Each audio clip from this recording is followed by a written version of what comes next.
I'm Adam. And I'm Acorn. And this is Where There's a Williams, There's a Way. Hey, Acorn. Adam, you wouldn't believe what I just found out about bats. They sleep upside down. Can you imagine if we did that? I don't think I'd last 5 minutes without falling on my head. But bats are built for it. They've got those special tendons that lock them in place. Yeah, but I bet they have some serious blood rushes to the head. How do they even handle that? It's actually pretty cool. Their circulatory system is designed to handle their blood flow. Plus, hanging upside down gives them a quick escape from predators. Quick escape? I'd be so disoriented trying to flip myself right side up. Good thing I'm a pig and not a bat. Imagine if bats liked hot sauce as much as you do, Acorn. They'd be hanging there with their little bottles of hot sauce ready to spice up a bug or two. Now that's a mental image. Bat sauce. Spicing up the night, one insect at a time. You could market that, Acorn. Bat-approved, pig-endorsed hot sauce. We'd make a fortune. Bats and pigs teaming up to take the culinary world by storm. Who would have thought? In today's book, knocked from her mother's safe embrace by an attacking owl, Stellaluna lands headfirst in a bird's nest. This adorable baby fruit bat's world is literally turned upside down when she's adopted by the occupants of the nest and adapts to their peculiar bird habits. Let's get started.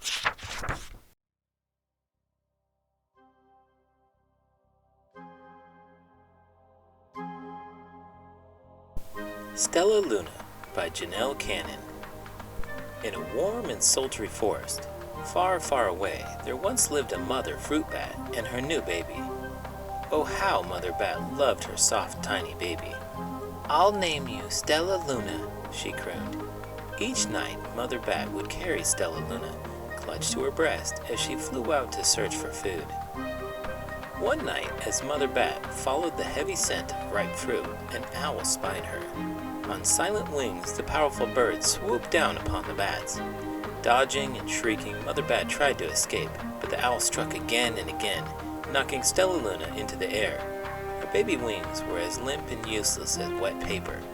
Down, down she went, faster and faster into the forest below. The dark leafy tangle of branches caught Stellaluna as she fell. One twig was small enough for Stellaluna's tiny feet. Wrapping her wings about her, she clutched the thin branch, trembling with cold and fear. "Mother," Stellaluna squeaked, "where are you?" By daybreak, the baby bat could hold on no longer. Down, down again she dropped. Flump! Stellaluna landed headfirst in a soft, downy nest, startling the 3 baby birds who lived there. Stellaluna quickly clambered from the nest and hung out of sight below it. She listened to the babble of the 3 birds. "What was that?" cried Flap. "I don't know, but it's hanging by its feet," chirped Flitter. "Shh! Here comes Mama!" hissed Pip. Many, many times that day, Mama Bird flew away, always returning with food for her babies. Stellaluna was terribly hungry, but not for the crawly things Mama Bird brought. Finally, though, the little bat could bear it no longer. She climbed into the nest, closed her eyes, and opened her mouth. Plop! In dropped a big green grasshopper. Stellaluna learned to be like the birds. She stayed awake all day and slept at night. She ate bugs even though they tasted awful. Her bat ways were quickly disappearing, except for one thing. Stellaluna still liked to sleep hanging by her feet. Once, when Mama was away, the curious baby birds decided to try it too. When Mama Bird came home, she saw 8 tiny feet gripping the edge of the nest. "Eek!" she cried. "Get back up here this instant! You're going to fall and break your necks!" The birds clambered back into the nest, but Mama Bird stopped Stellaluna. "You are teaching my children to do bad things. I will not let you back into this nest unless you promise to obey all the rules of this house." Stellaluna promised.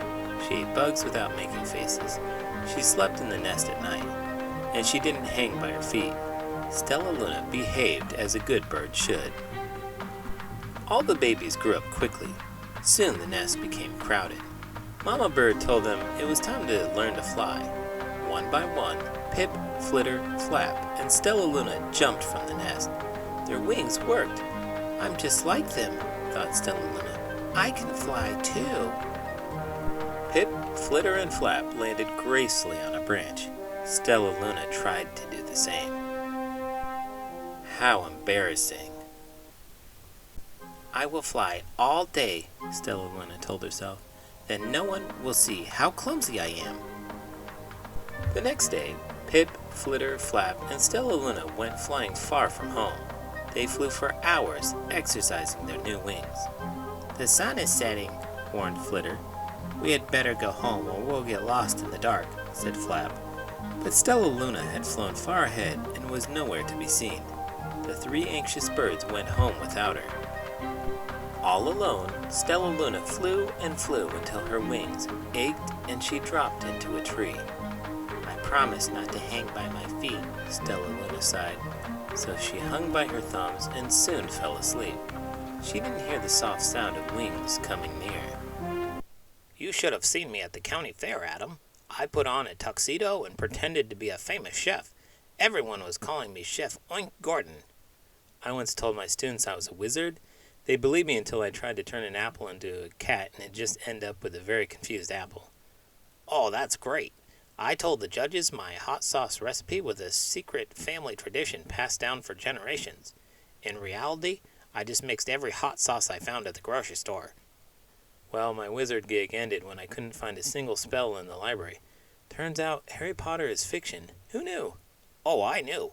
I pretended to be a professional food critic at a fancy restaurant, and the chef was so nervous he sent me out every dish on the menu for free. I wish I'd seen that. I bet you're rolling in food. You bet I was. Until they asked for my credentials, I said I left them in my other pigsty. They were not amused. Next time you should come into my classroom as Chef Oink Gordon. We'll see if the kids can handle the heat. Hey, a loud voice said. Why are you hanging upside down? Stellaluna's eyes opened wide. She saw a most peculiar face. I'm not upside down. You are, Stellaluna said. Ah, but you're a bat. Bats hang by their feet. You're hanging by your thumbs. So it makes you upside down, the creature said. I'm a bat. I'm hanging by my feet. That makes me right side out. Stellaluna was confused. Mama Bird told me I was upside down. She said I was wrong. Wrong for a bird, maybe, but not for a bat.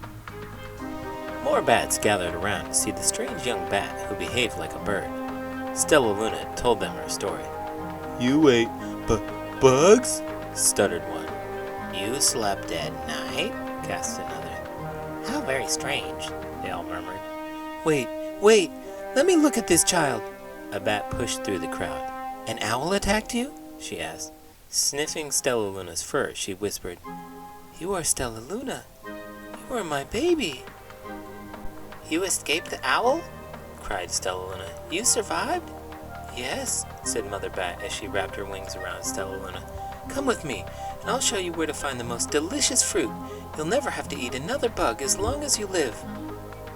But it's nighttime, Stellaluna squeaked. We can't fly in the dark, or we'll crash into trees. We're bats, said Mother Bat. We can see in darkness. Come with us.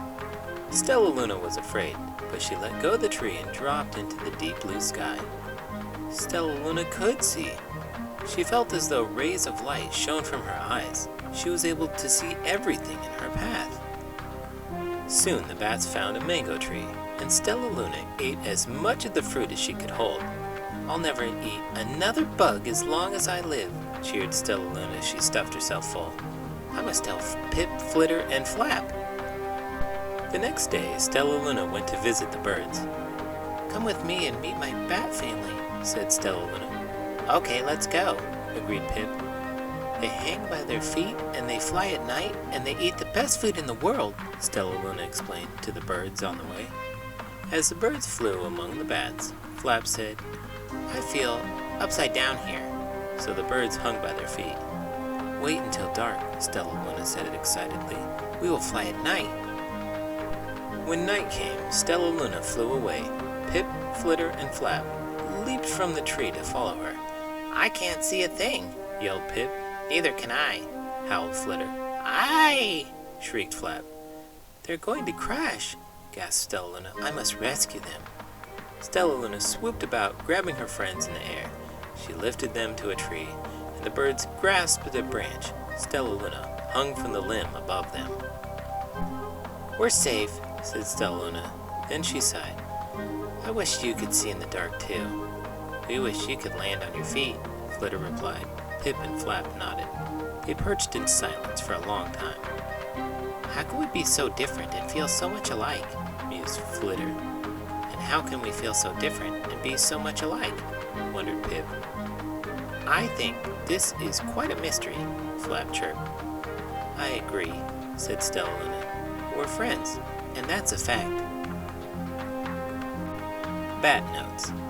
Of the nearly 5,500 species of mammals on Earth, almost 1/4, more than 1,370 species, are bats, the only mammal capable of powered flight. The scientific name for bats is Chiroptera, hand wing, because the skeleton that supports the wing is composed of the animal's hand and elongated finger bones. Most bats use echolocation in order to navigate in flight, avoid obstacles, and detect and track prey.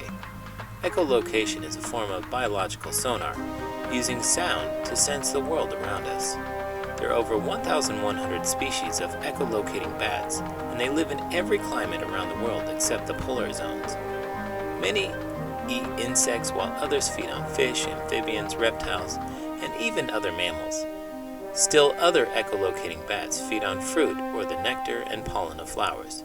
Some of the most famous are vampire bats, of which there are only 3 species. Vampire bats can be found from Mexico to Argentina. They prey primarily on domestic cattle and native mammals and birds, from which they obtain blood meals through tiny bites. Contrary to myth, no bats are blind. However, not all bats echolocate. Most Old World fruit bats, like Stellaluna, instead use their keen vision and sense of smell to orient themselves and find their food. There are about 200 species of Old World fruit bats. The smallest have a wingspan of 11 inches. The largest have a wingspan of nearly 6 feet. Old World fruit bats generally have long muzzles, large eyes, pointy ears, and furry bodies, which is why they're often called flying foxes. They live in tropical and subtropical climates that provide year-round supplies of their favorite fruits, flowers, and nectar. Some fruit bats, as they forage for nectar, pollinate many types of night-blooming trees and plants. Others eat whole fruits, seeds and all, and distribute the seeds over the forest floor in their droppings. In these ways, bats are very important to the regeneration of tropical forests. "Remember the time I got separated from my family at the county fair? I was trying to find the spiciest hot sauce they had." Oh, I remember. You were so focused on finding that fire-breathing dragon sauce, you didn't notice your family had moved on to the petting zoo. "Yeah, I ended up at the Ferris wheel line, thinking they might have gone there. Got stuck between 2 people talking about their boring stamp collection." Meanwhile, your family was in a picnic. They even announced over the loudspeaker, "Will the lost pig with a hot sauce obsession please come to the information booth?" I finally found them by following the scent of funnel cakes. I was so relieved, I almost forgot about the hot sauce. Almost. And your family? They were half relieved, half amused. Your mom said only Acorn could get lost in search of something that would set his snout on fire. Hey, when you're passionate about something, you go all in.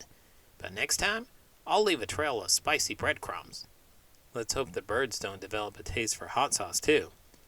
If you've enjoyed this video, please give it a thumbs up and subscribe to the channel. I'm Adam. And I'm Acorn. And this is Where There's a Williams, There's a Way. Did you know there are over 1,400 species of bats worldwide, making them the second most common group of mammals after rodents?